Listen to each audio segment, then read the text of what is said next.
life, isn't it? Yeah. I suppose of everything I do professionally, this one reality engenders the most explosive human emotion. It's death. We all are facing it. And we can kind of muddle around in the bad news, but we've got to move this program tonight to, I like the way our Australian friends put it, no worries. We've got to get to that good news. There is good news. We'll get to it before the program ends. But in this subject area, there's bound to be pain and uncertainty. But how do we face that without anxiety? What's the point of death? It robs us of our future. We lose the people we love, or our own lives, and then what? There are some who claim to know what happens when we die. The only thing I know is that dying scares me. It takes everything and leaves us feeling hollow, empty, and full of pain. What's the purpose in it? Where is the meaning in it all? I suppose we should confront death and embrace life. But how do you do that? How do you face death? And how do you live with any purpose in the meantime? There's no chit-chat way to get into the subject of death. I'm sitting here with my friend Errol. Errol, you've lost 3 precious loved ones in a very short span of time. Your mother, then your wife, and then your grown daughter. How are you coping with those deaths? Well, it's not easy. My children have been very supportive, so has the pastor of the church and the church members. But there's hardly a night before I switch off my light and I see the pictures of my wife and my daughter that I don't shed tears. I'm sure. Likewise in the morning. When I wake up and I look at them and memories come back. Oh, I mean, it must be terribly difficult. Well, it is difficult. There are ups and downs. So how are you surviving? Well, my faith gives me hope. Okay. I have the hope of the resurrection. Otherwise, it would be very difficult. But I know that Christ has promised that he will come again. We want and that I will see them then.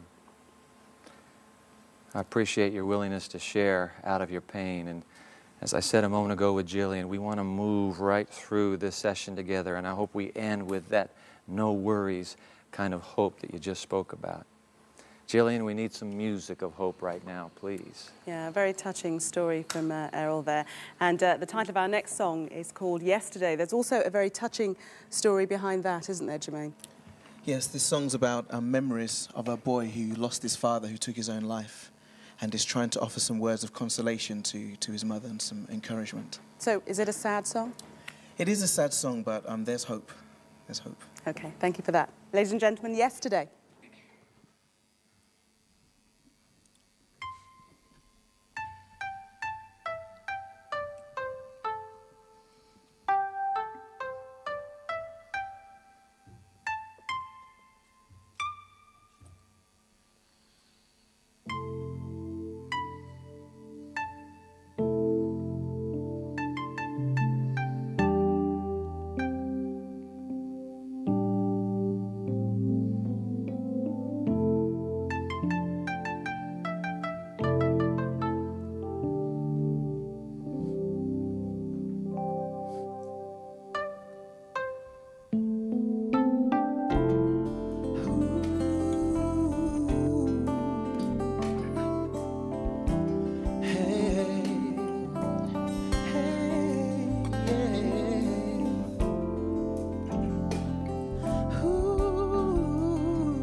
Mom, I think of you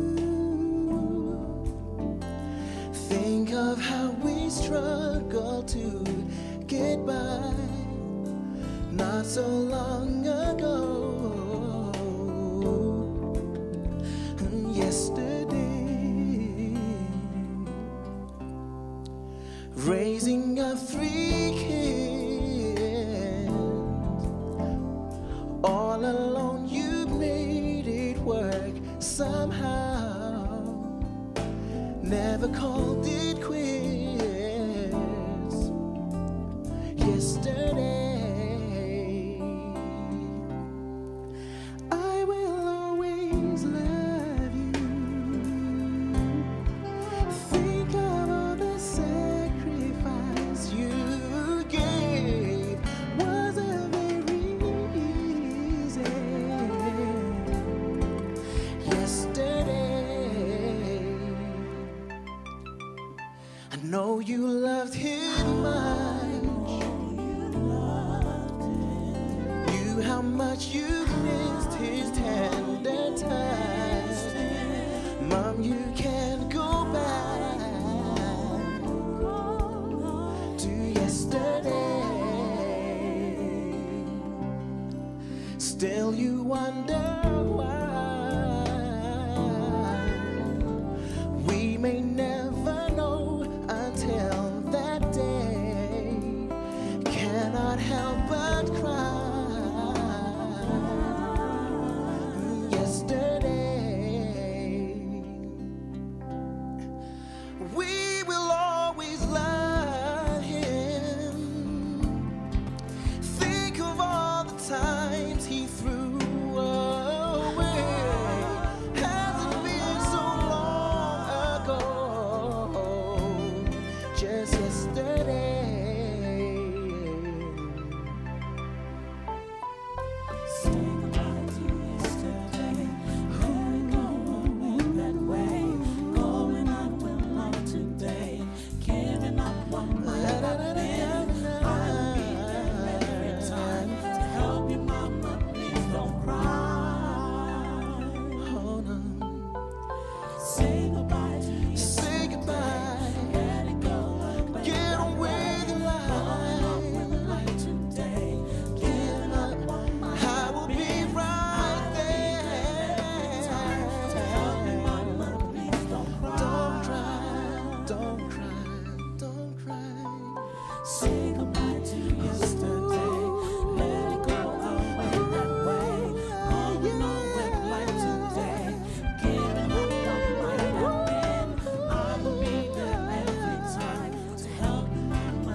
Thank you, Jermaine. That was beautiful.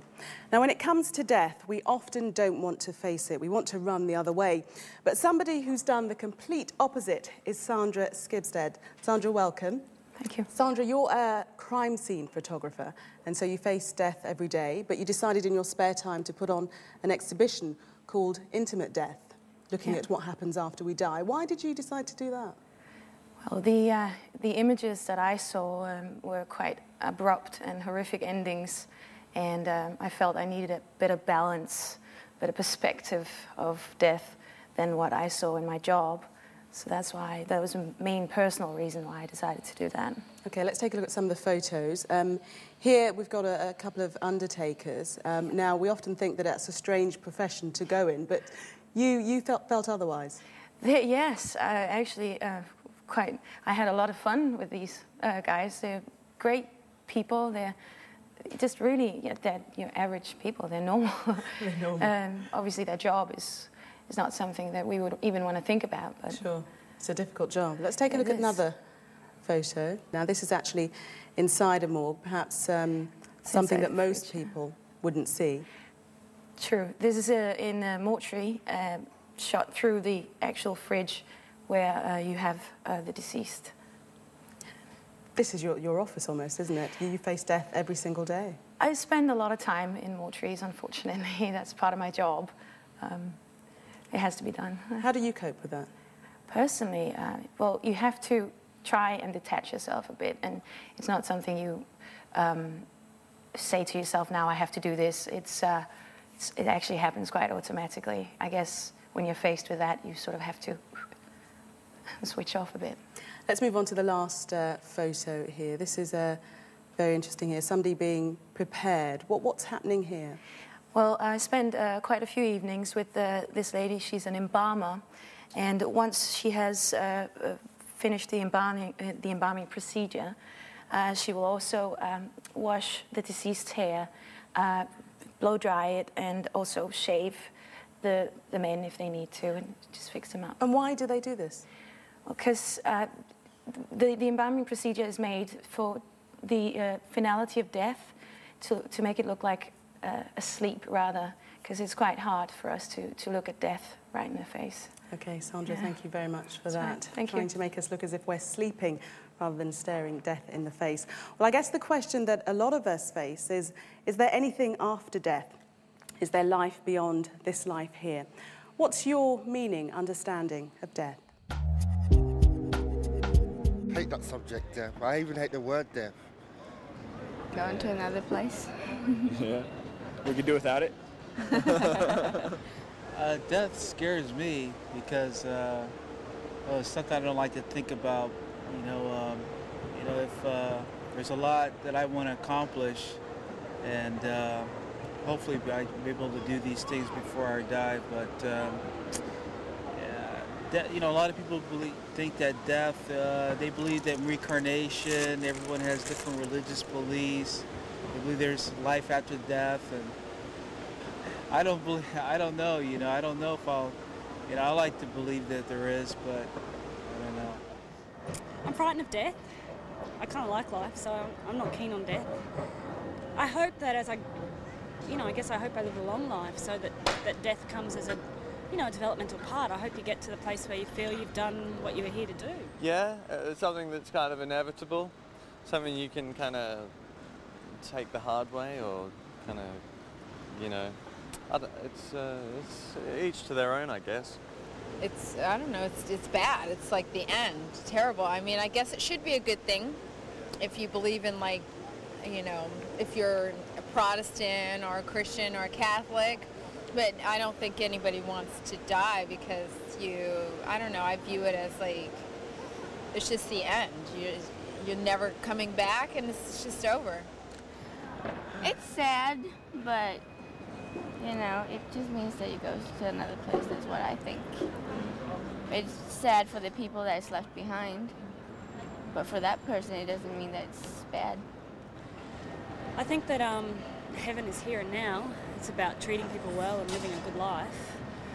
And I guess I'm not totally closed off to the idea, but I certainly don't. I guess I don't pursue life with the idea of if I do that, I'll get into heaven. Or I think that life beyond death, well, yeah, I hope there's something.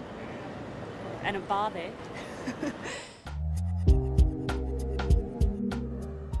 Somebody wishing there's a bar in the afterlife. Well, the painful reality is, if we haven't already faced death or lost someone that we love, we will at some point in the future. But what about if death faces you, if your life is threatened?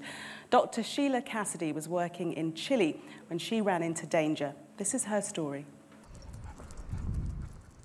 Well, in '75, I was working there as a doctor, and I got asked by some priests to treat a guy who was on the run, and I did that. And then the secret police found out, and I was arrested at gunpoint and then tortured for really over one night. And I was in solitary confinement for 3 weeks, and then 5 weeks in a detention camp. I was actually tortured on 3 separate occasions and stripped naked and tied to this metal bunk bed for torture on 4 occasions.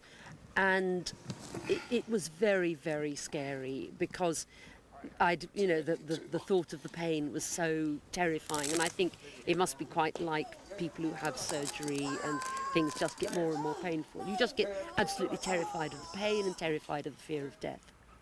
While I was in solitary confinement, I was taken before what they call the procurator fiscal, which is the judge. And he made it very clear to me that I was being accused of having killed the maid, who was actually killed by the military, in the house where I was arrested, and that I might actually be executed. And I spent the whole of the next night really doing a sort of fighting with God and pleading for my life, and eventually managed to hand my life over to God a bit like a blank check. But it was absolutely terrifying. I think that when one is in a sort of hostage situation, as I was in, you just cope with it minute by minute. I mean, I prayed a great deal, I guess begging God to rescue me. But I got the sense of God as a bystander, as a powerless bystander. I think I wanted God to come in on a shining charger and rescue me, but I then realised it wasn't going to be like that. But it was just a matter of surviving minute by minute. And I think that it's a human thing that happens, that, you know, one just is given the power to survive. When I came back from Chile, I spent about 18 months lecturing, and then I spent some time in a monastery and in a convent. But then I ran out of money, and I also decided that I needed to go back into medicine. And by chance, I went into oncology and found that I absolutely loved it, that I was very, very at ease with people who were very frightened, with people who were dying, and that I had an ability to communicate with people in a very direct way. I think that we're all frightened of death. I think even people with a deep faith, I think it's the fact that it's the unknown, it's the fact that it's the fear of annihilation, and I think that's a basic instinct which a lot of people manage to subdue in the last days and weeks of their life. But most people go through some kind of a battle of acceptance, and the job of people who work in hospices really is to help them to do that, to help them along that journey. I've always said that really since the Chile thing, I've had no small talk. I can't make polite conversation at a cocktail party, but I can talk about living and dying with great comfort and ease. And I think that's what, you know, brought me to it and made me good at it. I think death is an inevitable part of the human existence. I hate it in many ways because I've seen so many young people die. But having said that, for the very elderly, death comes as a friend. And also, perhaps one of the reasons that the cancer death is more peaceful than sudden or violent death is that people become so weak that, in a way, death comes as a friend again. It becomes welcome. But it only comes as a friend when life is no longer really very good. But then it does. It can be very peaceful. I believe most passionately that there is life beyond death. You could say that it suits me. It definitely suits me to believe that. But I do believe it. I don't have any evidence, nor does anybody else. But I suppose my experience of God and my experience of being someone to whom the spiritual life has always been important teaches me that there is life beyond death, and I don't see any point in trying to change that. What a story. Sheila Cassidy, she looks death in the face and then spends her life helping people confront the inevitable. Like the fact that she doesn't do chit-chat anymore. Yeah, just gets down to the basic issues. Absolutely. Well, we want to get down to basic issues tonight with another physician, Dr. Andrew Baildam. Great to have you this evening. Thank you. Surgical oncologist, Secretary, British Association of Cancer Surgery. I would love, Andy, to talk about your successes. Reconstructive surgery, oncology surgery. But as you know, our theme is death. How do people cope and respond when you walk in and say, we've done everything we can, I'm sorry, there's nothing more?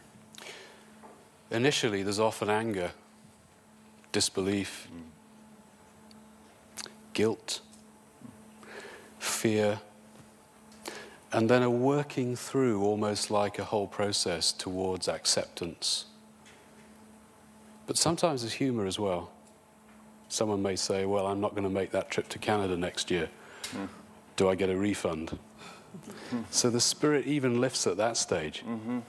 I need that too, because it's not easy to tell people that you've done everything you can. Yeah. I mean, what do you say to a patient once you've gotten past the "there's nothing more we can do" stage? Well, usually they're people I've got a relationship with as their surgeon anyway, so I often would have worked on them for some time, maybe even a number of years. So I know these people quite well. As I get more experienced in it, I take it much more informally. Meaning? Very personally, I will sit on the bed with them, put my arm around them, or even just touch their hand and say, look, I'm sorry, but there's something I've got to tell you today that you're not going to like. And this is what it is. And stop and ask if they want me to go over things again.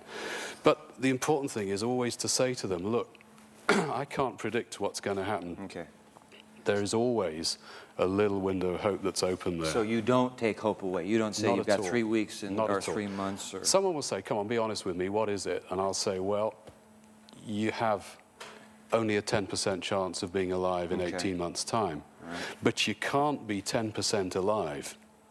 You're either 100% alive or you're not. I like that.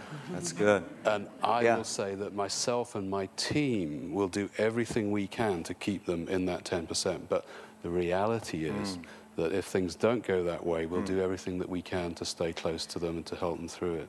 What are the differences in the way that different kinds of people take the news? That's interesting. It depends on their relationships and their own faith. And I will say to them, who do you have at home to support you?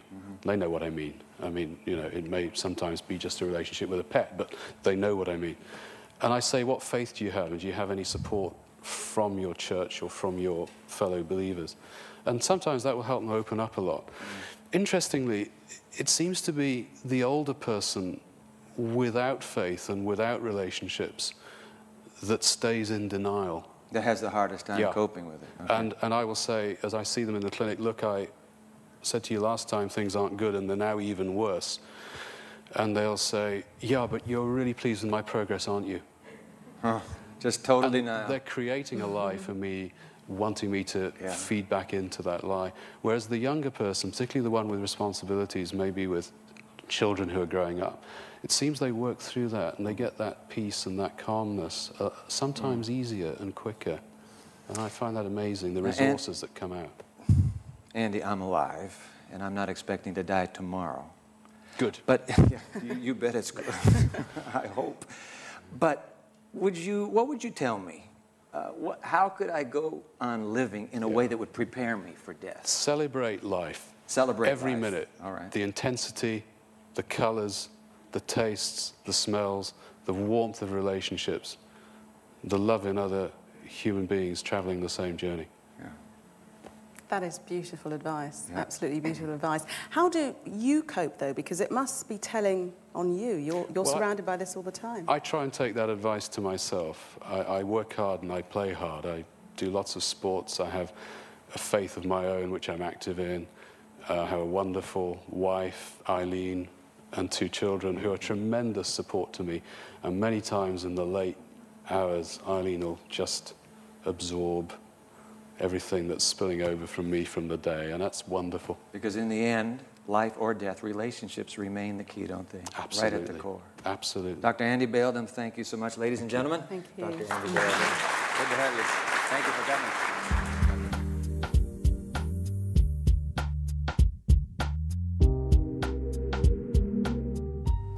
This next musical item is called Why. We have with us Pamela and Belinda, sisters from Belgrade. Belinda, you wrote this song, didn't you? Yeah, yes I did. What's it about?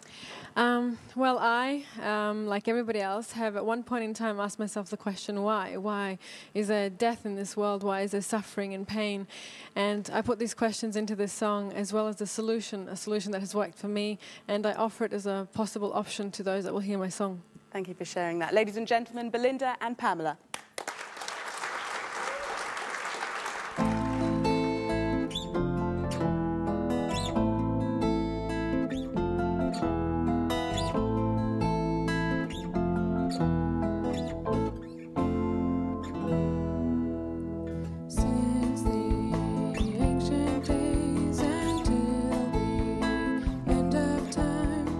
There'll be pain and there will be sorrow.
Thank you, Belinda and Pamela.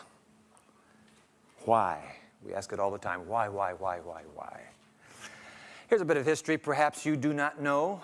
Did you know that in 1818, a certain Scottish physician named Dr. Hugh learned of some fascinating experiments with the legs of dead frogs? We'll put a frog on the screen. We wanted to get a picture of a dead frog, but we knew that we would be in trouble with the Humane Society, so this is a live frog.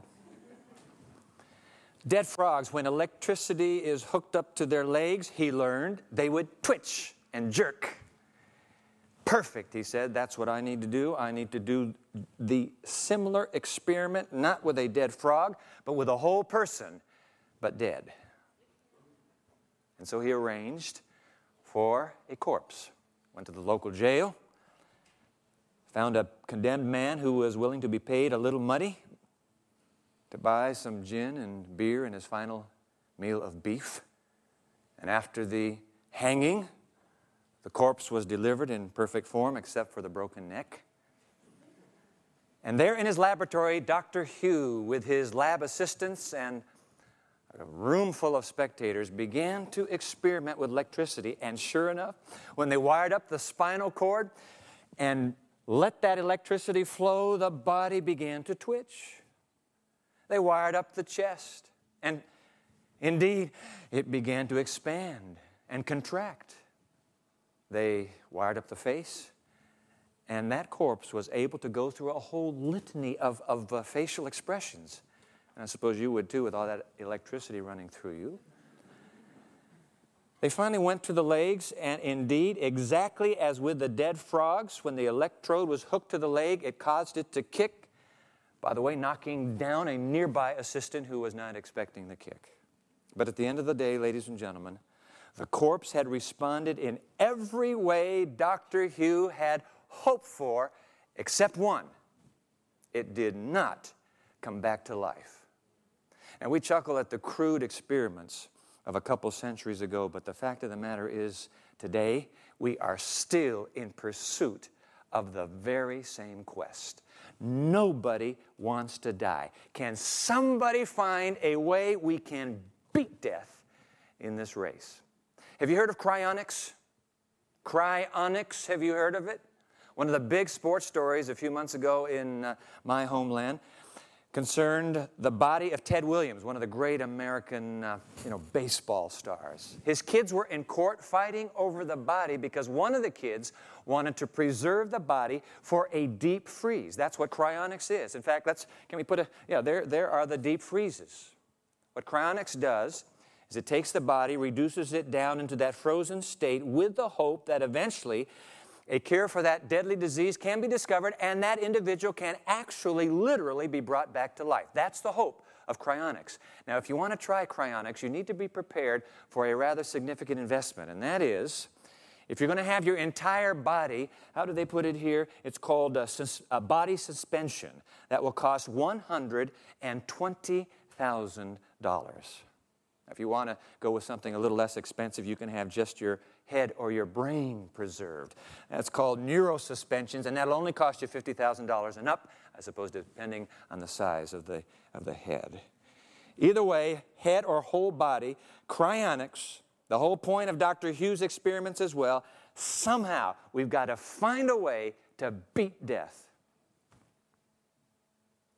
You think about it, ladies and gentlemen, I can't imagine a single human being that in a moment of utter candor does not want to live. You say, oh, Dwight, but what about assisted suicide?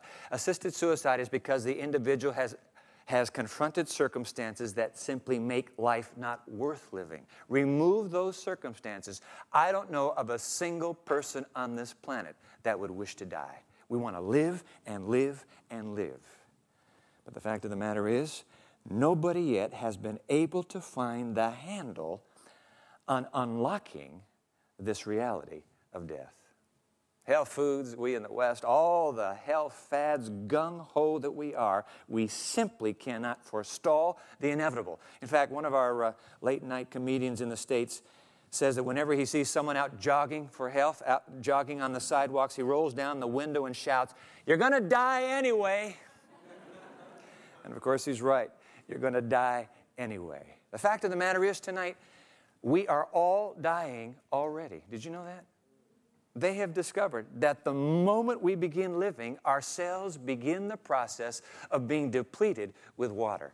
In fact, do you know that every 24 hours you lose, unrecoverable, you lose 50,000 brain cells. Every single day. It's no wonder we're forgetting.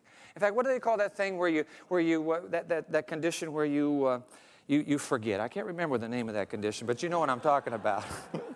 You know exactly what I'm talking about. We are slowly evaporating away. It's the law of entropy, the thermodynamics. It's just we're eventually all going to waste away one day. A Dutchman named Midas Dekkers has reminded us that, in fact, if you dust your house, and I don't know how often you dust your house, but if you will go home and simply run your finger on the top of that piano and look at the dust, you are in that dust. Let me put Decker's words. This is true. Decker's words on the screen here. More than 50% of the finest household dust is made up of flakes of skin. If you think you're losing yourself, just look on the top of the cupboard, run your finger across it, and you'll be standing face to face with the state in which you'll find yourself in only a few decades' time. One slap of your hand on the bed mattress, and you'll be flurrying in the air. Isn't that something? What's up with that? Cell by cell, dust by dust. We have already begun dying. In fact, would you do this right now? Would you turn to the person seated beside you and shake her hand and say, "I'm glad to know I'm not the only one dying tonight." Would you do that? Just shake that hand and thank them that you are not the only one. Yeah, we're all going. We're all going. Well, at least we're able to bring a smile to such a rather morose subject. The fact of the matter is, in the interview tonight, in the interview with Errol a few moments ago on the front cafe table, I'm telling you what, it's pretty hard to smile through a subject as somber as death.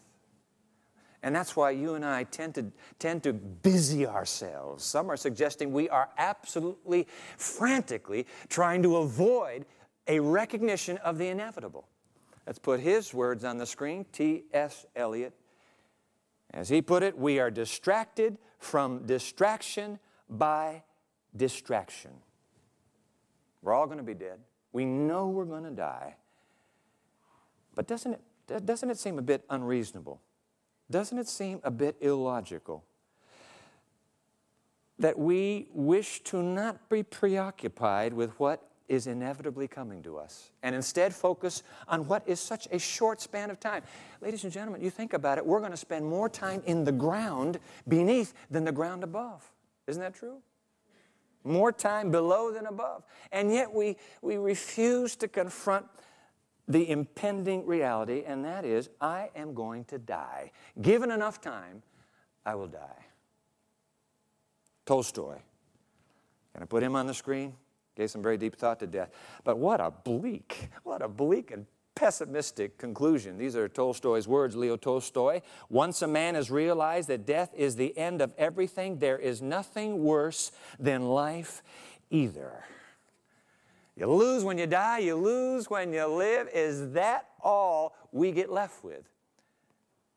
Well, obviously, if you live to be 60 or you live to be 70 or you live to be 80, if everything's going to disintegrate in the end, and there is that scientific worldview that suggests that's all that we have to look forward to, obviously, who wants to be preoccupied with finally saying goodbye to everything in life? And so we forestall it.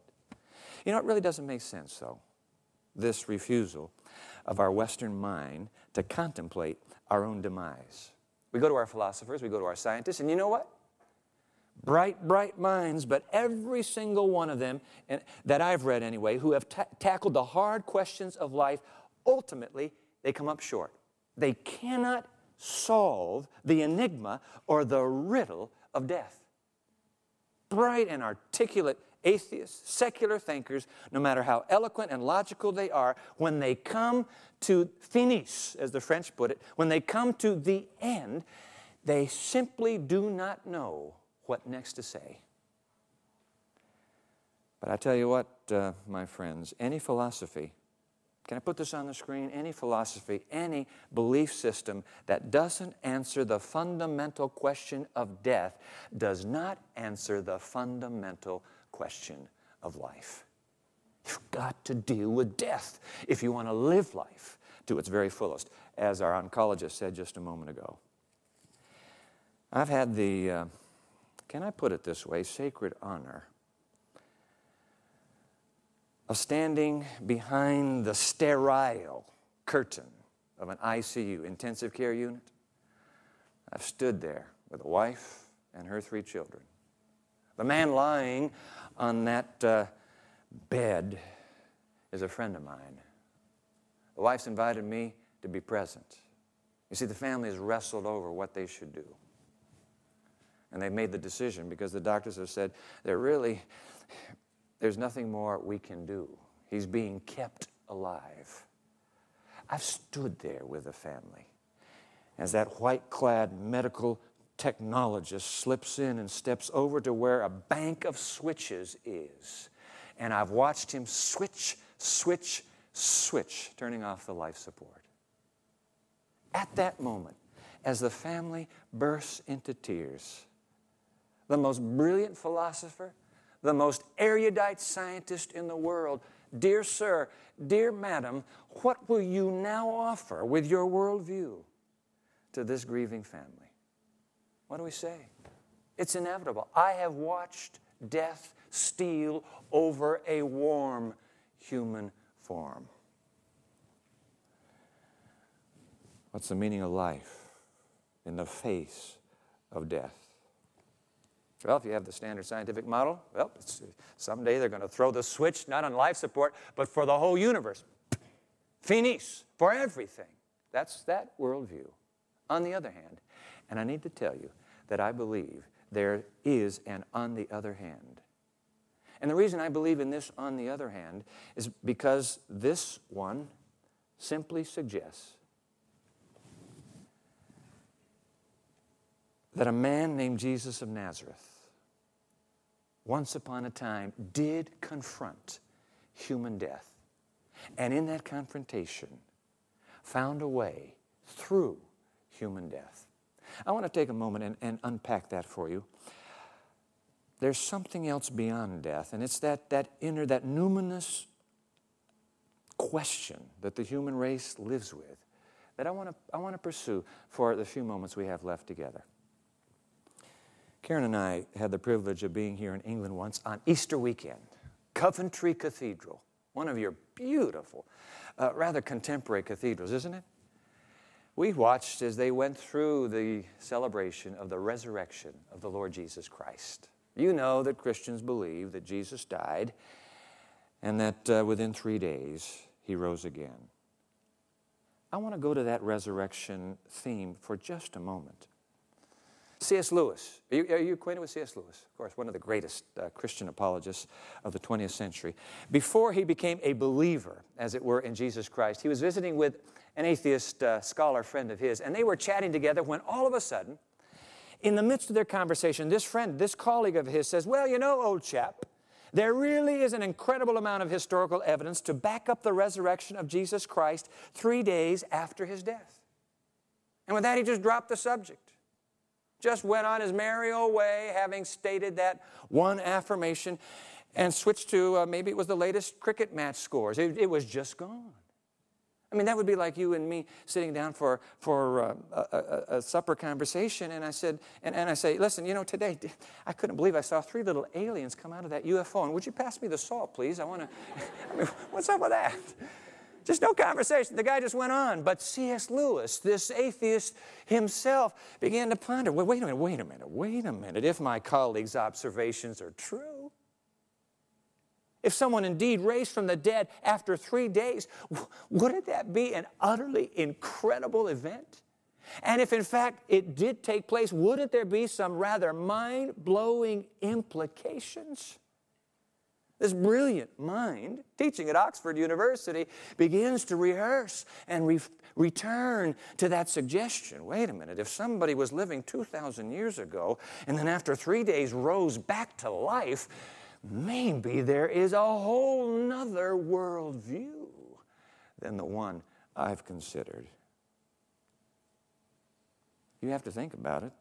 You would have to agree in thinking about it as well, that if a resurrection did take place, it would certainly be without or outside the parameters of natural law and science, wouldn't it?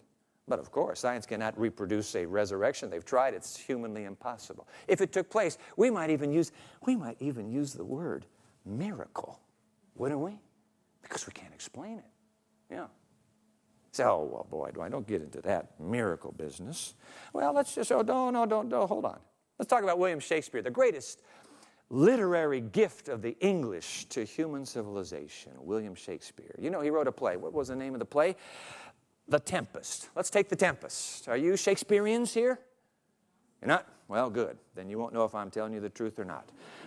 Let's take The Tempest, which is about a band of people on an enchanted isle where a duke called Prospero wields magic powers over the elements. And there are others in the play. There is Ariel, a sprite, and Caliban, and various spirits among other people. Now, let me ask you a question. Do you suppose that William Shakespeare believed the characters as presented in his play were real? Did he believe it?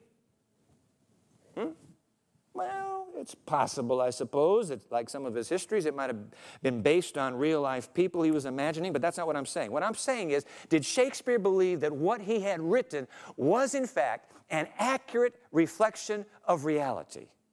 That there are sprites, and that there are spirits such as Juno and Ceres and Iris, and these are all real, and those miracles and illusions that took place were actual events. Do you believe Shakespeare believed that? Come on, ladies and gentlemen, give me an answer. No, of course not. Of course not. He didn't believe it.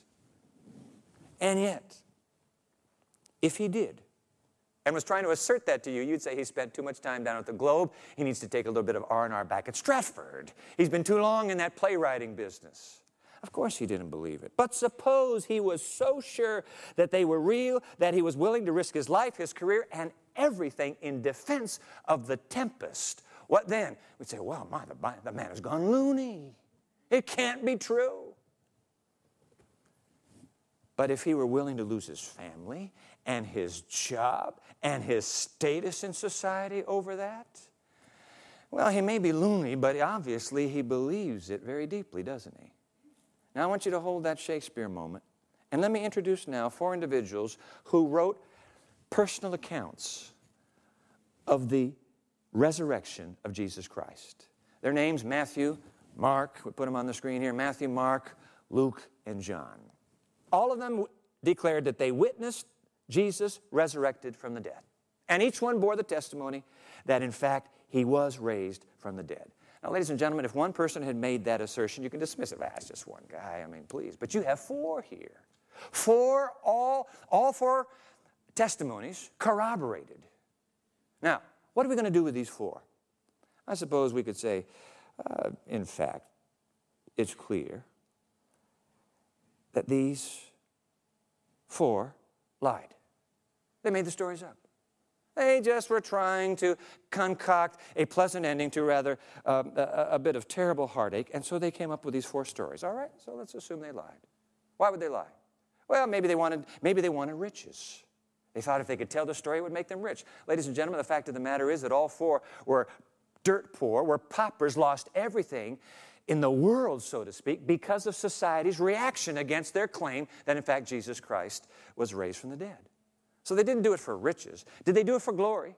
If they did it for glory, they certainly missed the boat on that one because society turned on them. And in fact, 10 of the 12 followers of Christ who testified, Judas, you remember, hung himself.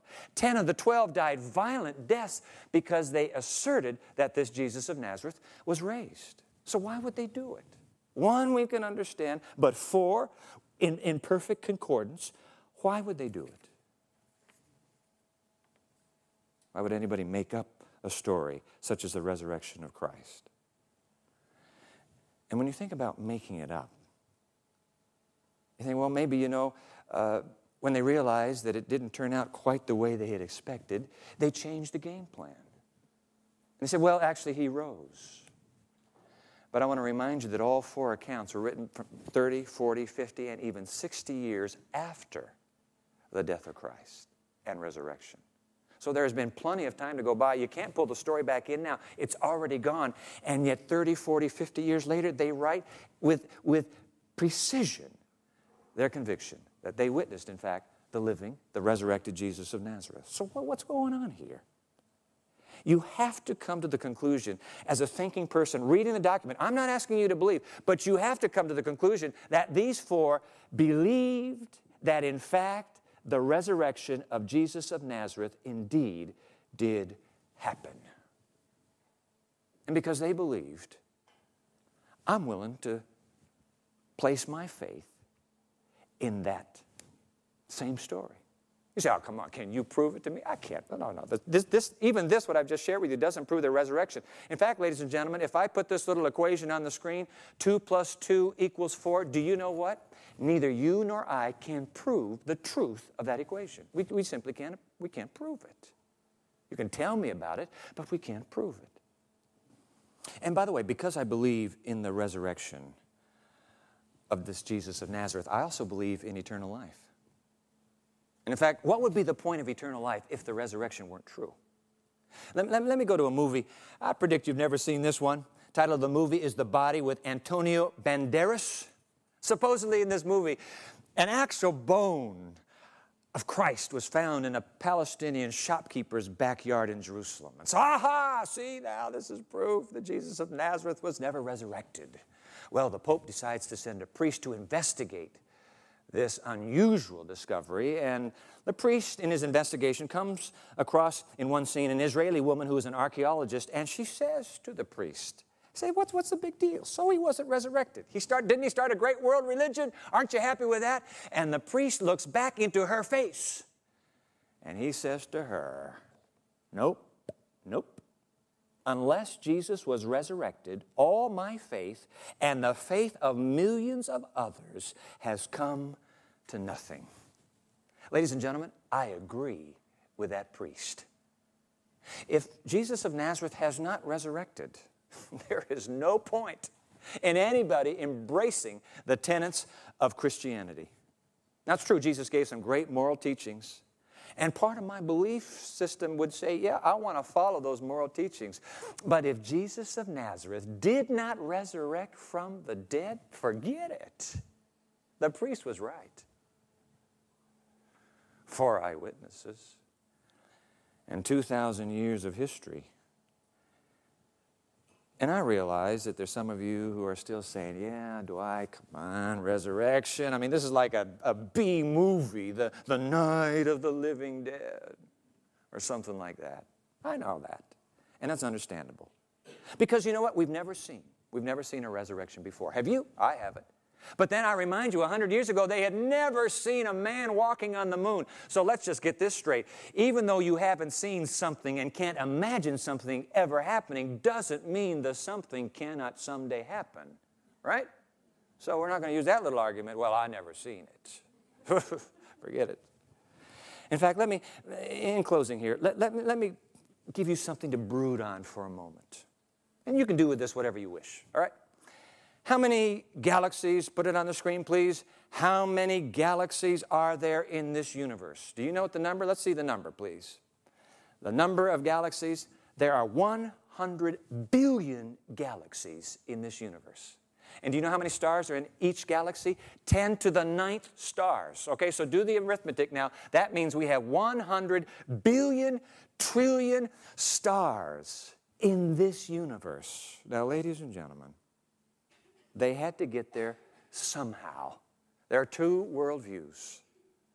The worldview I have chosen to embrace suggests that there is a master designer who has put all 100 billion trillion suns in place. And if that worldview is true, then can you understand it would not be beyond his power to also, couldn't he, raise a dead person back to life? brood on that for a moment. For me, the death and the resurrection of Jesus Christ answers these questions. And because of it, my life, I've got to tell you, my life has found peace, hope, and meaning. Contrary to Bertrand Russell's declaration that we live in a universe in ruins. The death and the resurrection of Jesus Christ tell me, no, no, no, this universe is not in ruins. This universe lives with purpose and meaning. And there is a God who will have the last word. I want to end where I went a moment ago, and that's back behind the sterile curtain. I saw something I have never seen before in my life. You won't believe this, but trust me, I saw it. So here's the wife. In fact, she called me back to the hospital with her 3 children. We've made the decision. We're going to pull the plug, and we're going to let Norm die. The doctor said there's nothing, or there's just a machine keeping him alive. So I'm in that little intensive care unit with the family. As I mentioned, that little medical technologist comes in and switch. And I'm watching as that chest for a moment goes on breathing and then slowly begins to exhale for the last time. Now, this is what you're not going to believe. But with tears streaming down their cheeks, this now widow and her 3 children hold hands around the bed of my friend. And get this is true. They begin to sing. You know what they're singing? They're singing of their faith in Jesus of Nazareth. Their belief that one day they are going to see Daddy again. One day, because of Jesus Christ, she is going to see her husband again. They sang because they believed. Ladies and gentlemen, I can't make decisions for you, and you don't make decisions for me, but this much I must tell you, that with that belief that suggests the scars one day are going to be gone, and no more pain, no more morticians, no more death, I tell you what, there is no reason why you couldn't live with absolute hope and confidence and an inner joy and peace. Step into that sterile ICU room. Let science and academia step in, and they will not be able to stand with unbowed heads in the presence of such faith and such hope. That's what I believe. Think about it.